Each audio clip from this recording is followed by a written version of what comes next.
Hi and welcome to the So Essential vlog. I'm Lucy and I'm here today to talk you through my latest makes. Everything I talk about today, as usual, patterns, fabrics, any tools or gadgets that I use or books that I mention, they're all available on our website and you can find the link to our website below. But before I get started today, I just wanted to acknowledge the fact that we've ticked over 20,000 subscribers on our channel, which just feels absolutely phenomenal. I can't believe we've reached that milestone.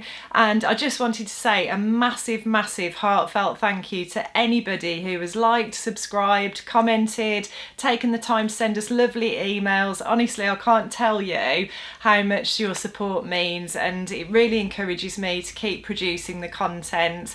And motivates me massively with my sewing as well, because it's just lovely having that sort of two-way street with you guys and hearing your thoughts. So thank you so much for that. I really do appreciate it. If you haven't subscribed yet, do.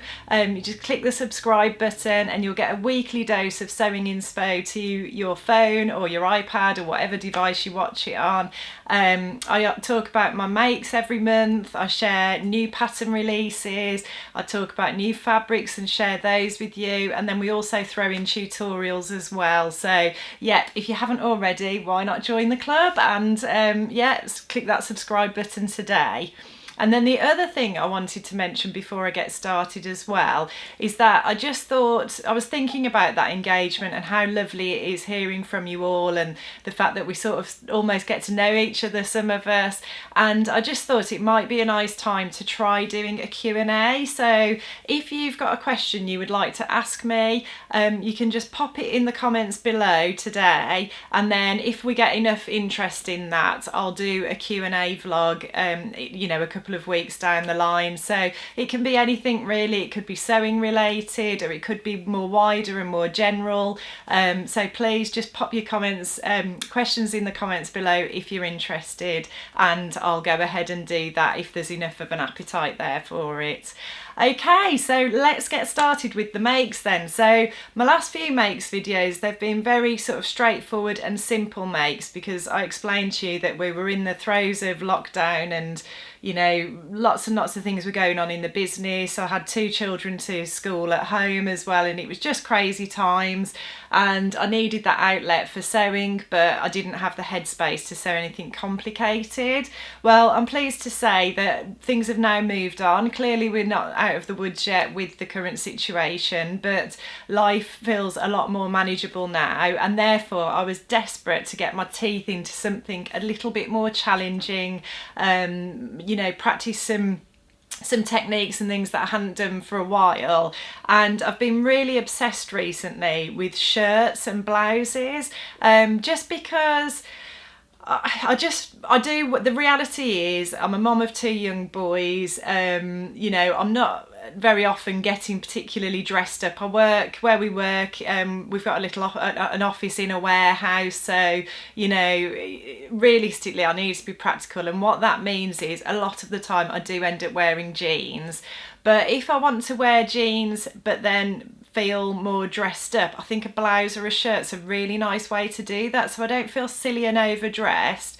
I'm still comfortable, but it's just a little bit more interesting than wearing a t-shirt. So anyway, I've fallen down that rabbit hole and been making shirts and blouses, and the first one I want to talk to you about is this 8014, McCalls 8014 pattern. So it's like a classic sort of tailored blouse with tailored shirt features on it. So you've got a proper stand-up collar, so that means you've got the collar piece there, and then there's a collar stand, which is how the collar attaches to the shirt. Now I've made it in a crepe, so it's not always standing as rigidly as it would in a shirt in cotton, which is fine because this is what I wanted to make this blouse in. But obviously if you did make it in a more rigid fabric, it would stand up more sort of, it would be more sort of static, I suppose. And then it's also got this half covered button band, which I absolutely love. I thought that was a really nice, interesting design feature. I thought it was going to be really complicated, but actually it was dead simple. And then it's got the proper shirt cuffs and plackets there, so yeah, really love that feature. That was a lot of fun to make. Nice little design features, the way the cuff goes into a little V there. You might be able to see some of my marker pen on there, but yeah, that washes out, so don't worry about that. So it had lots of sort of classic shirt features, but it could be made in a nice sort of drapey crepe just to give it a bit more of a feminine feel, which I really liked. I'll just untuck it for you. I actually lengthened it because the original pattern, I think it was quite short at the front, and then there's an option for a dipped hem at the back, but I knew I would want to tuck it into my jeans, so I just simply lengthened the pattern down so that I had that length there to be able to tuck it in, which has worked absolutely fine. It's also got a yoke across the back, of course. Any classic shirt would have that. So if you can see there, I've got the yoke on the back and the little bit of pleating there as well. So all those sort of classic shirt design features, which I'll talk to you about because I did some really interesting and fun techniques with this one. And then the fabric is, it's a crepe fabric, and it's just lovely. I just absolutely loved it. It's got little black dots on a white background, and it's a really popular fabric. I've seen it actually. I think Zara made a dress in it, which was really popular, one of those sort of prairie style floaty dresses, and initially I was thinking of making something like that, and then I thought, actually no, I want to be different. I don't want to make the same thing that's on the high street or whatever. I fell down my rabbit hole of shirt making, and here we are. So that's the pattern and the fabric. In terms of the size and the fit, this is actually a Palmer Pletch pattern. So if you haven't heard of Palmer and Pletch, they are some fitting goddesses who produced a fantastic book, which there's now a new edition of, which is available on our website. I'll try and remember to pop the link to that below. But they developed the tissue fitting method of trying the pattern tissue on to see how something fits. And they designed this pattern, or Melissa Watson did actually, who's the daughter of one of them, I believe, and she works for the McCalls pattern company. So there's a lot of notes about fitting in here, and they've actually included lines where you can make some of the most popular alterations on the pattern pieces, so that's quite useful. But I don't know what it was really. I think I just thought, because this is a tailored shirt, and I'm going to be doing a lot of work, you know, I'm going to be doing a lot of different techniques and really putting some time and love and attention into it. I thought I'd just want to make sure about the fit first, and I'm glad I did, because generally McCall's patterns, they're a pretty good fit for me generally, but I decided to try the tissue on and just see how things were shaping up. So I did that, and what I realised was actually there was quite a bit of work to do with the fit. So I made my usual high round back and forward shoulder adjustments. There's blogs and tutorials all about those alterations that I make pretty much on everything I ever make. But I also realised that the pattern tissue was coming far too wide across at the front, even when I'd folded them back to allow for the button band. So it was just telling me really the shirt, even though it's sort of a loose-ish fit, it was just way too big in that area. So I decided to make a small bust adjustment as well. And then when I also needed to raise the bust darts as well, and I shortened them slightly, but and then I also decided in the end to put some shoulder darts in as well, because I noticed the back armhole was gaping a little bit.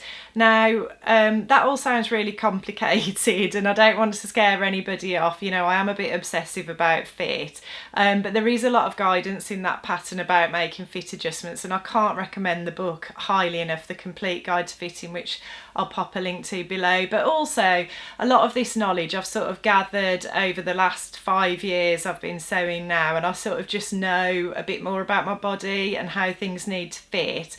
So what I did was I just made those alterations to the pattern pieces, and then I made a toile to check that they'd all worked out. So I'll just show you the toile.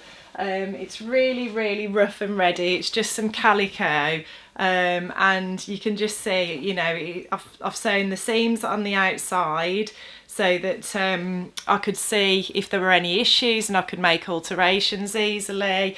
But yeah, I made the toile.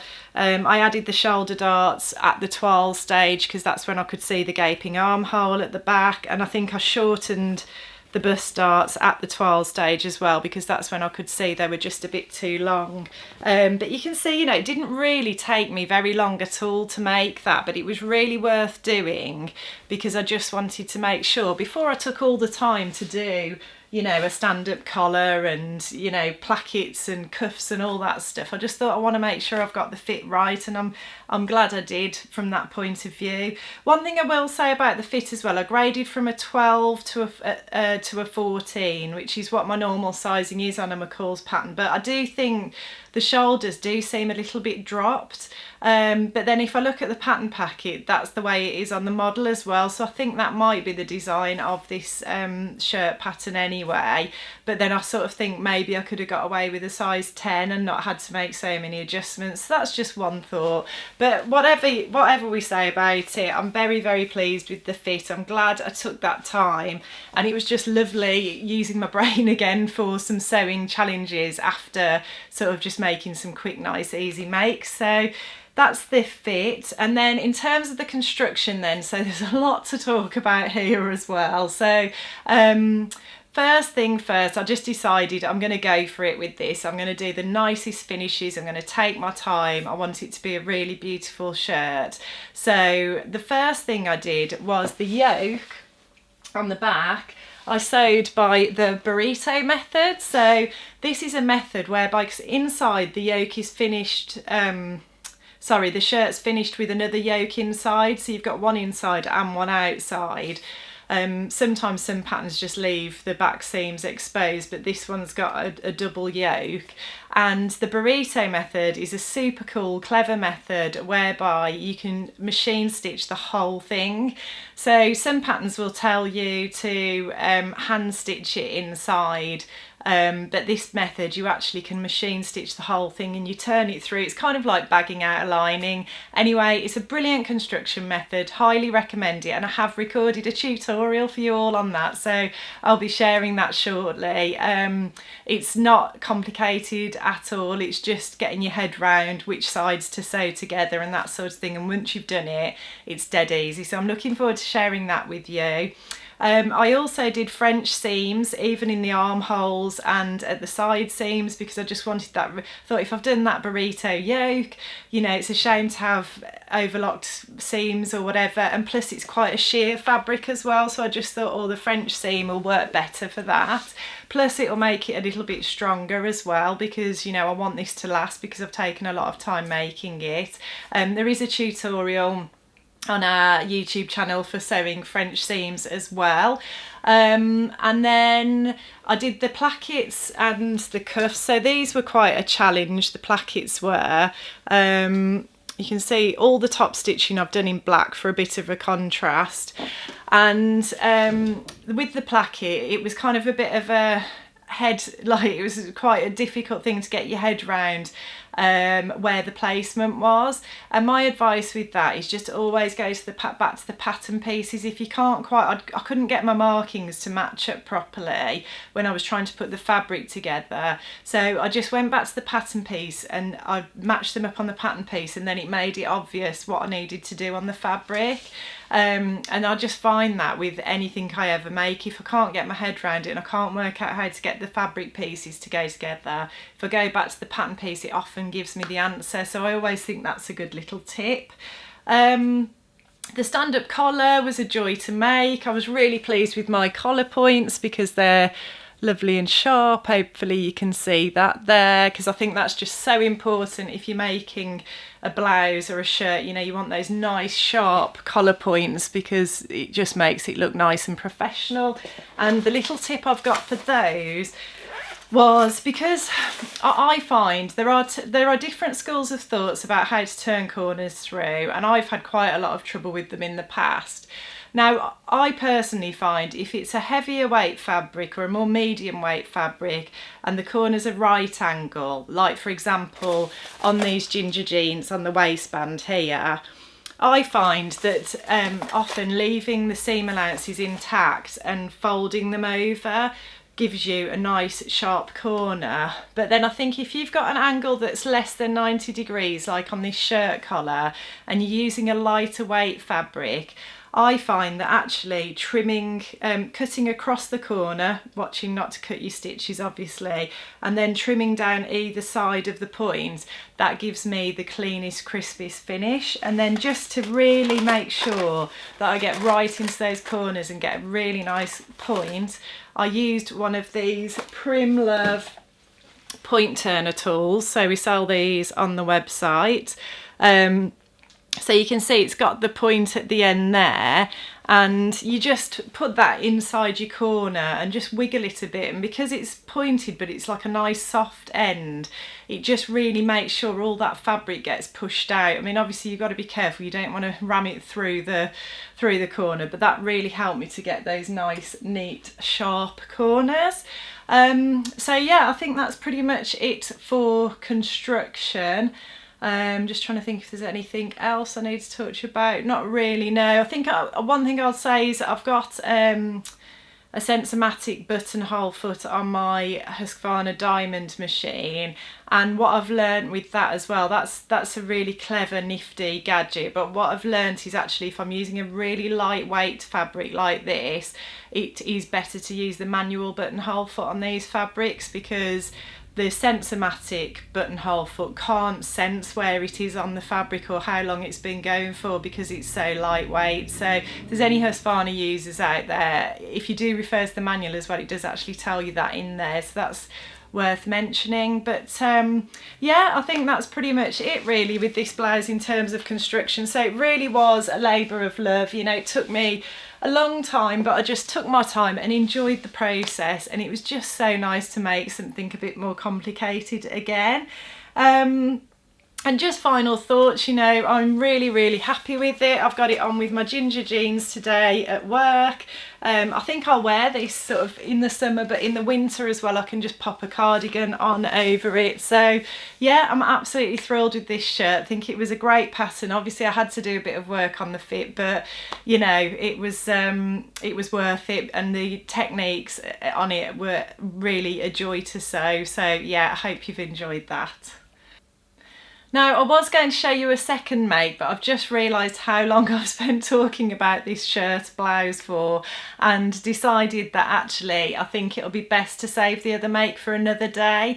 I think because this was such an involved make and there was a lot of techniques and things to talk about, I think you've probably had enough of listening to me for one day. But I really do hope you've enjoyed it. Please do remember the Q&A, pop your questions below if you'd like to take part, and I'll read your question out and answer it on a future video. And yeah, I just hope you've enjoyed it today. If you like what you see, please like and subscribe, and I'll look forward to seeing you next time.